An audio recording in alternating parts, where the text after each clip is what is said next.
পৌরাণিক উপাখ্যান।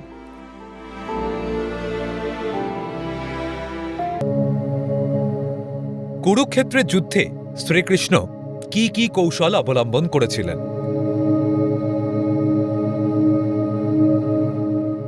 যুদ্ধের শুরুতে অর্জুন যখন তার আত্মীয় স্বজন ও গুরুজনদের বিরুদ্ধে যুদ্ধ করতে দ্বিধাবোধ করছিলেন, তখন শ্রীকৃষ্ণ তাকে গীতার অমূল্য উপদেশ দেন। তিনি অর্জুনকে কর্ম, ধর্ম এবং আত্মার অবিনশ্বরতা সম্পর্কে জ্ঞান দিয়ে মোহমুক্ত করেন।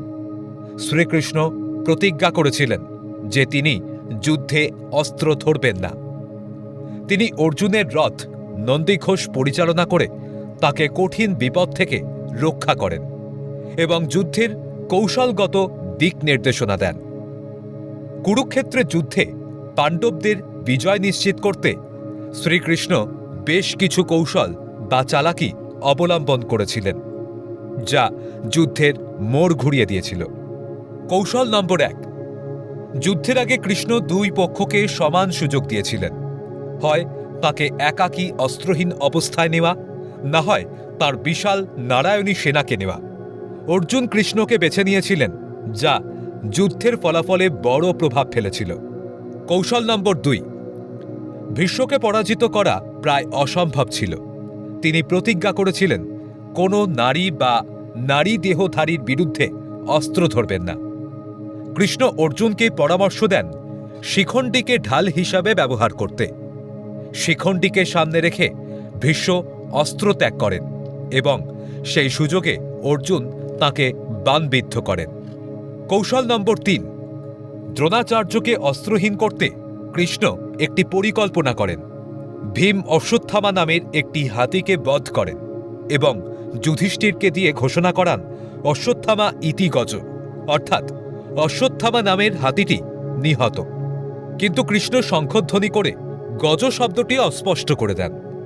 ফলে দ্রোণাচার্য মনে করেন তার পুত্র অশ্বত্থামা মারা গেছেন। শোকে তিনি অস্ত্র ত্যাগ করেন। ধৃষ্টদ্যুম্ন তাকে বধ করেন। কৌশল নম্বর 4। অর্জুন প্রতিজ্ঞা করেছিলেন সূর্যাস্তের আগে জয়দ্রথকে বধ করবেন, অন্যথায় তিনি অগ্নি প্রবেশ করবেন। জয়দ্রথকে রক্ষা করতে কৌরবরা ব্যূহ রচনা করলে সময় পেরিয়ে যেতে থাকে। তখন কৃষ্ণ তার মায়া দিয়ে সাময়িকভাবে সূর্যকে আড়াল করে সূর্যাস্তের ভ্রম তৈরি করেন। জয়দ্রথ আনন্দিত হয়ে সামনে এলে কৃষ্ণ মেঘ সরিয়ে দেন এবং অর্জুন তাকে বধ করেন। কৌশল নম্বর 5। যুদ্ধের আগে কৃষ্ণ কৌশলে ইন্দ্রের মাধ্যমে কর্ণের জন্মগত রক্ষা কবচ ও কুণ্ডল দান করিয়ে দেন।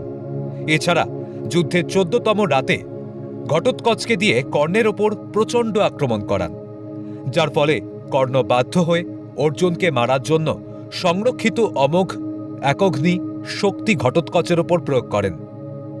কৌশল নম্বর 6।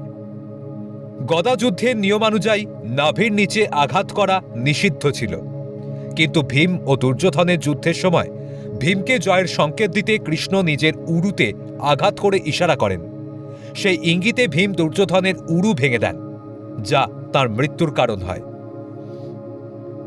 পাণ্ডবরা যাতে জয়ী হন এবং অধর্মের বিনাশ ঘটে, সেজন্য শ্রীকৃষ্ণ সর্বদা অর্জুনের পাশে ছিলেন। শ্রীকৃষ্ণের বুদ্ধিমত্তা ও অর্জুনের বীরত্বই ছিল পাণ্ডবদের বিজয়ের প্রধান ভিত্তি।